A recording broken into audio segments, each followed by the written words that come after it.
welcome to my channel, The Love Tita Heart, the channel for the non-stop followers of Alden and Maine, who will serve as voice for those who cannot express their feelings for Aldab.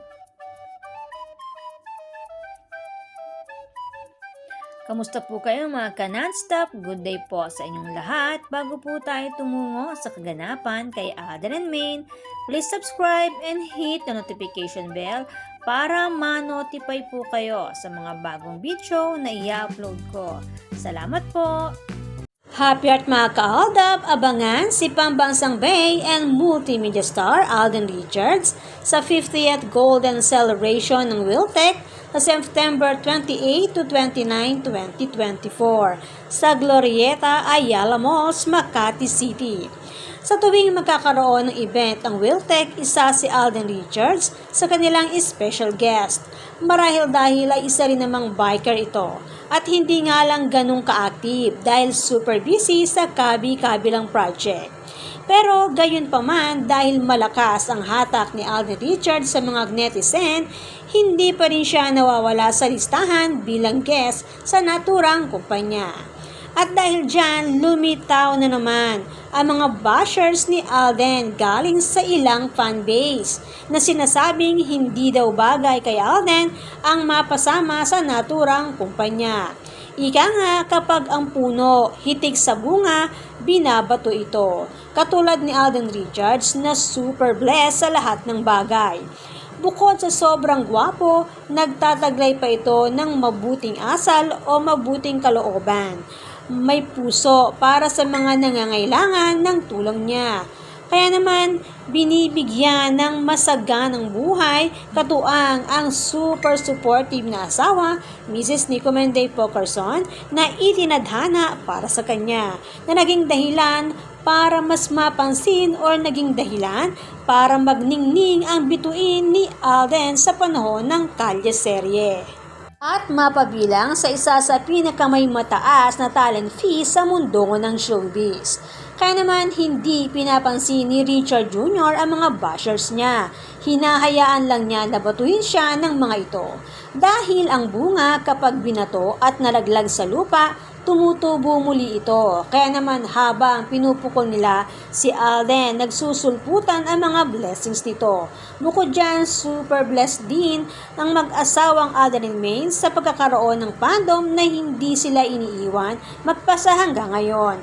Na kahit wala silang project together, ay nananatili at lumalaban para sa katotohanan. Kasama nila sa laban ang fandom ng Aldab Nation and True-Blooded Aldab Nation. Suyurin man ang mundo ng showbiz, nag-iisa lang ang fandom ng Aldab Nation and True-Blooded Aldab Nation. Sa lahat na naging love team mula noon hanggang ngayon, wala kang makikitang fanbase na patuloy na sumusuporta sa kanilang iniidolo. Kapag wala na ang love team, wala na rin ang fanbase nila. Nag-iisa lang ang fandom ng Aldab Nation and True-Blooded Aldab Nation na tumatatak at patuloy na gumagawa ng history sa mundo ng showbiz at patuloy na sumasama sa laban ng Aldab at naghihintay sa tamang panahon nito. Kaya naman isa rin ito sa dahilan kung bakit hinayaan lang ni Alden ang kanyang mga bashers.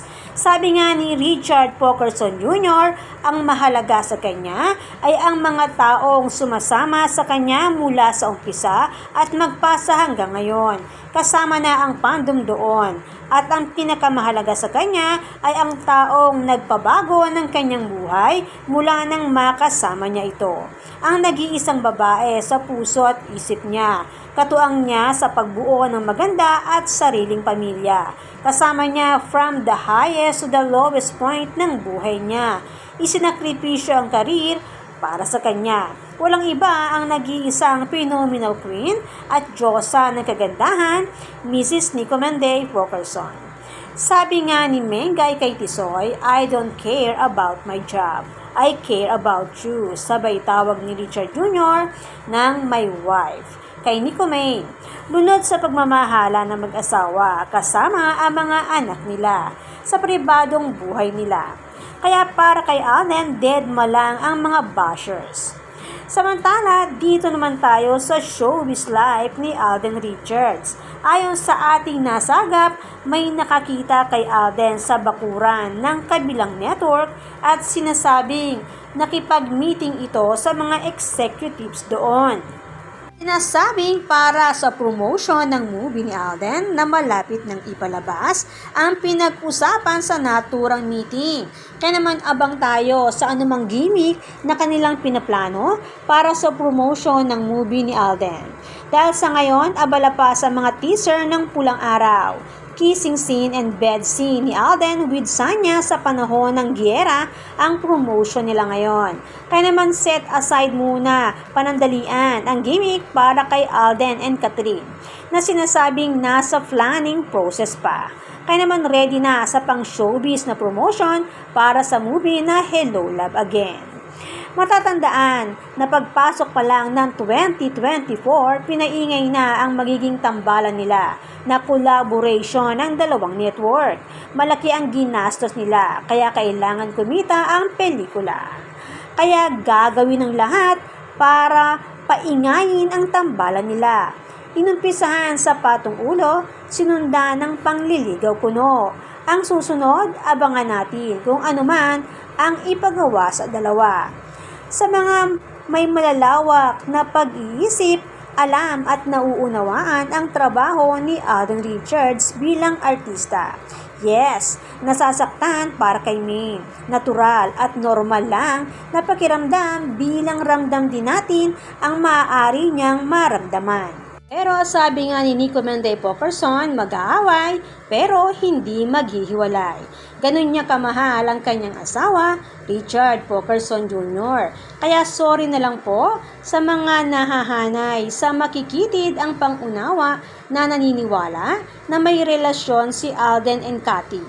Normal lang yan sa walang alam sa tunay at totoong relasyon nila Alden and Maine sa labas ng showbiz industry. Nabuo ang pag-iibigan nila sa loob ng mundo ng showbiz at ipinagpatuloy ang pagiging mag-asawa sa tunay na buhay sa pribadong buhay pag-ibig nila.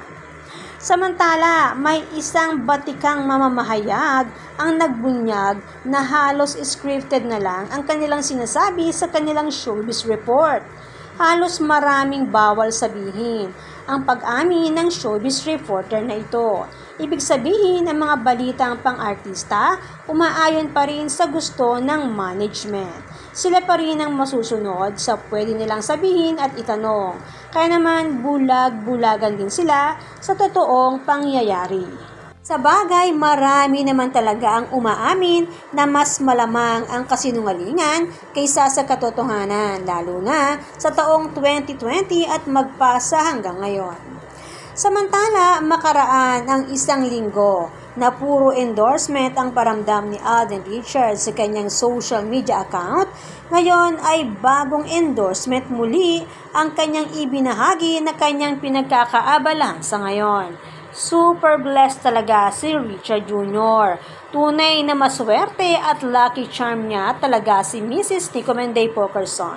Mula nang maging mag-asawa ang dalawang ito, walang patid ang biyaya na kanilang natatanggap. Kahit may sarswela 1 and 2 pa yan, inuulan pa rin sila ng blessings. Habang may isang network na sinasabing may kinakaharap na suliranin. At maaaring magsasara ang mga regional TV news nito sa Bicol, Batangas, Ilocos, Zamboanga at isa sa Mindanao, ang chika na ating nasagap.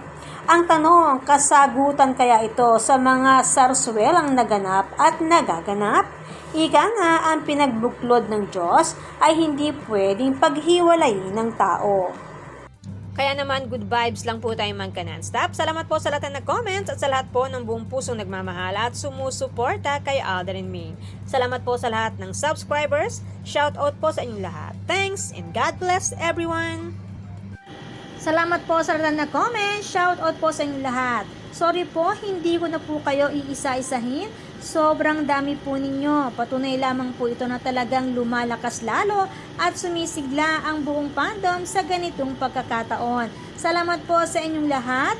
Aldab lang ang malakas. hangad ko po ang magandang kalusugan para po sa inyong lahat. Salamat po Aldab Nation and true-blooded Aldab Nation. Thanks, stay safe, and God bless everyone!